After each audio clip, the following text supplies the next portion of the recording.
loyalista sa pamilya ko.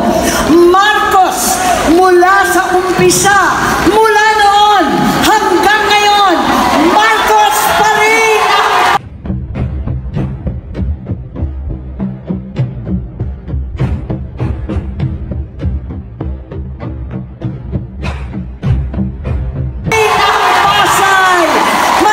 Maraming salamat. Inaasahan ko pinakapanalo ako dito.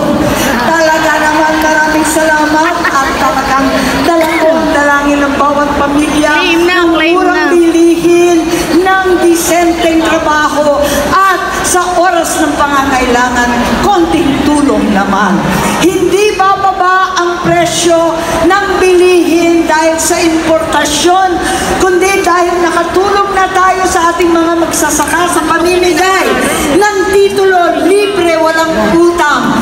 Babagsak ang presyo kung ituloy-tuloy natin yan sa abot kayang abono at mabibigyan natin ng krudo at gasolinang kayang bilhin. Ano ang gagawin sa pag-ibig na wagas kung walang pambili ng bigas? Tulungan natin na bumagsak ang presyo ng ating minamahal sa buhay. Kaya natin yan. At sa mga minamahal nating mga anak, umpisahan natin ang pag-aaral ng engineering, ng computer, ng IT, para lahat may trabaho. Meron tayong internet racket. Nako, e-business. At sa may talino, pwede namang kumanta, maging artista, manunulat, dahil ang Pilipino ay tanging malikhain, tunay na tunay. At sa oras ng kagipitan, nakita naman natin na hindi limos na barya-barya, hindi ayuda na hindi malaman kung kailan ang darating, kundi gawin na natin pantawid sa kahirapan. Naumpisahan na natin ang social pension sa mga lolo't lola. Tumatanggap na ang pinakamahihirap ng 1,000 kada buwan para sa gamot, pagkain at iba pa. Palawakin natin yan at isama lahat na naghihirap na walang trabaho, lahat ng ating mga may kapansalang PWD, lahat ng solo parents na milyon-milyon na. Tulungan natin ang bawat isa at sa oras na nagkasakit, dapat zero balance na ang ating mga ospital. Napasa ko na rin ang libreng libing at napakakawawa naman po, nasawi na nga, nagluluksa na may problema pa kung paano babayaran ang libing. Gawin ng libre para sa mahihirap. Deserve natin ang mga simpleng pangarap ng bawat Pilipino. Deserve natin ang lahat na yan. Deserve natin ang the service sa Senado. Sa inyong lahat, maraming salamat. Number 39 sa ating balota. Ano man ang problema ay may solusyon. Mabuhay ang Pasay, pasaya ng pasaya. Mabuhay po tayong lahat.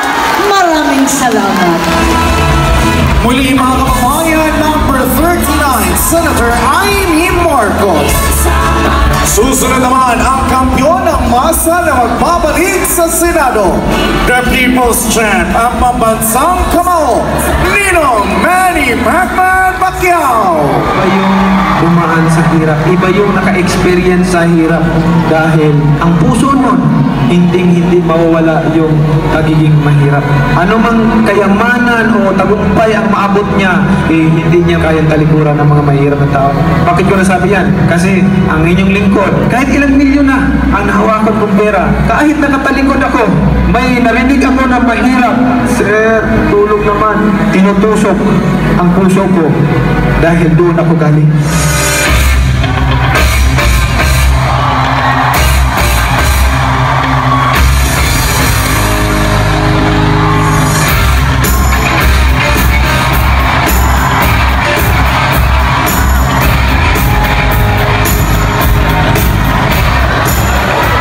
Magandang hapon po sa ating lahat. Unang-una, nais ko pasalamatan ang ating Panginoon sa magandang panahon na binigay sa atin at sa malusog na pangangatawan na ibinigay sa atin. Lagi tayong ligtas sa kapahamakan. Sa ating mga government officials, di ko asiguray sa isa lahat na nandito sa inyong lahat, magandang hapon po sa ating lahat. Alam niyo po, naisip ko lang, na-realize ko lang lahat talaga dito sa bansa natin. Kasi naawa ako sa ating mga kababayan na naghihirap, na nagugutom. Kasi hindi nila, kung isipin lang natin, tuwing nag-aaway ang mga leader natin, tuwing pag may nahalal, inaatake, hinihilak pababa, alam nyo, hindi naman sila naghihirap. Hindi ang mga opisyal naghihirap. Ang naghihirap ang sambayan ng Pilipino. Ang mga mamamayan ng mga mahirap, lalo sila nagugutom. Kailangan ma-realize natin yan. Kung sino yung hinalal ng tao, respetuhin natin, magbigyan ng pagkakataon na magservisyo para ipakita ang kanyang kakayahan na magtulungan ng ating mga kababayan. Alam mo, tingnan mo ang bansa natin. Tingnan nyo po, kung isipin natin mabuti, tingnan nyo po ang bansa natin. Mula noon hanggang ngayon, ano naging development? Ano naging asenso ng mga pamilyang Pilipino? Mas maraming naghirap, maraming nagugutom. Ako man po, naranasan ko yan.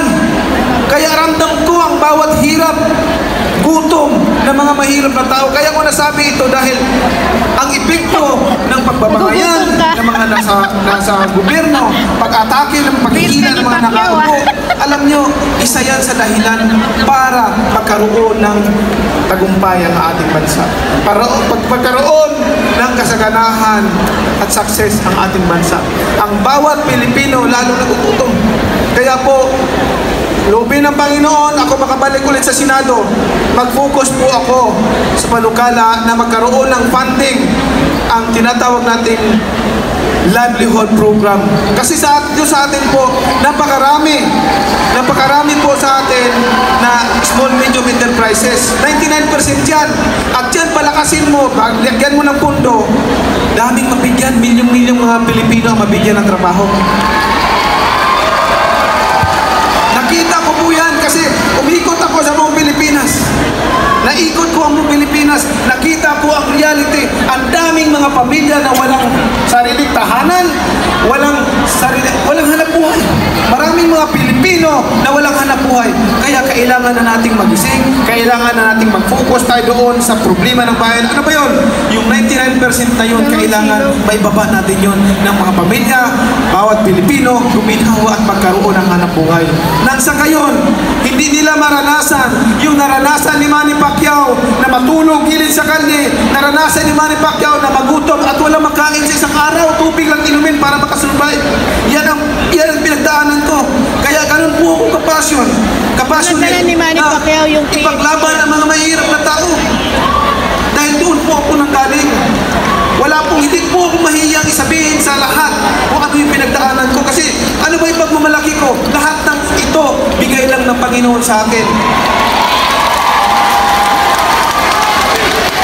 I became successful as a boxer, not because of my own strength, but because of God's love, mercy, blessings. Yun po, nagtagumpay tayo. At pasalamat ako sa Panginoon at ginamit niya ako na makapagdala ng karangalan sa ating bansa at maging proud tayo mga Pilipino. I hope na tayo mga public servant, kung tayo man ihalal ng tao, pagkatiwalaan ng tao, lalo na sa darating na halalan, gampanan natin na ang makinabang ang mamayang Pilipino. Ang makinabang ang mga mahihirap na tao. Yun po ang importante. Iwasan na po natin yung hinaan pababa. Kung sino yung hinalal, hihilain, aatakin, wala pong mangyayaring pagbabago. Lalo tayo maghihirap niyan. Isipin natin, mga matatalino tayo, mga kababayan ko. Matatalino tayo. Kailangan lang natin magkaisa para doon sa isang minimiti nating tagumpay, kaunlaran ng bansa. Nang sa gayon, ang bawat Pilipino walang maiwan. Kaya dito, sa Alyansa, para sa Bagong Pilipinas, kayong lahat ay panalo. Maraming salamat.